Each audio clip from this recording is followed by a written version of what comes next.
Well, our crews have been out there all week in Hill Country to see all the devastation by the flooding, and we checked in with our Ernie Zuniga earlier, who had given us an update about the press conference. Yeah, and we're hearing, Ernie, that you have contact with State Rep Josey Garcia? As a matter of fact, I do. She happens to be standing right here next to me, and we were talking about the governor mentioned the special session that will convene in Austin in a matter of days, and this has to be, I would think, top of mind when you get to Austin. Oh, absolutely. I sit on the Energy and Natural Resources Committee for the state of Texas, and we definitely have a lot to talk about when we reconvene. So outside your normal role as a state rep, you are helping to lead a delegation and some groups of people who are kind of in the distance behind us. They're down below. And then I teased this earlier. It's a morbid job. It's kind of almost a sickening job, but it's a job that has to be done in the most gentle, delicate, respectful terms. Can you explain what they're doing down there right now? Absolutely. We set up camp here in Kerrville on July 6th. Immediately upon the news of the flood, we represent Military City, USA. I'm a combat veteran myself, and thank you, sir. It's an honor.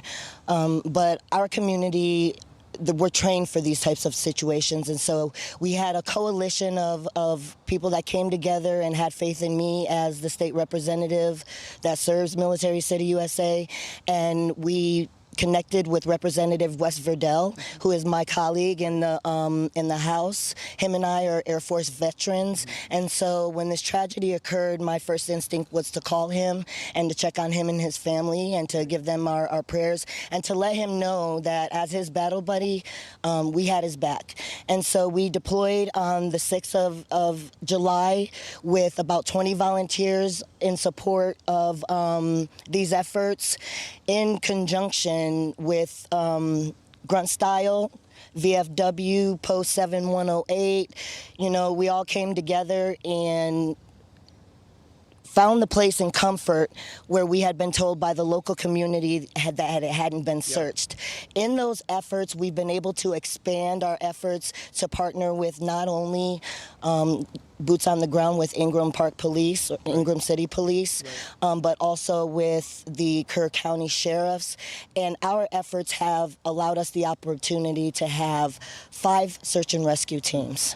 These search and rescue teams, like you see in the back, are made up of combat veterans, of construction workers from San Antonio, but also from as far as Kansas, who brought their resources here, such as military working dogs. These are industry professionals who are lending their time to be boots on the ground at tragedy. I just wanted to stop you. Just forgive me, but I just want to say I did see one of the gentlemen had a collar on, a man of the cloth, if you will, a clergy member who is down there for a very important reason.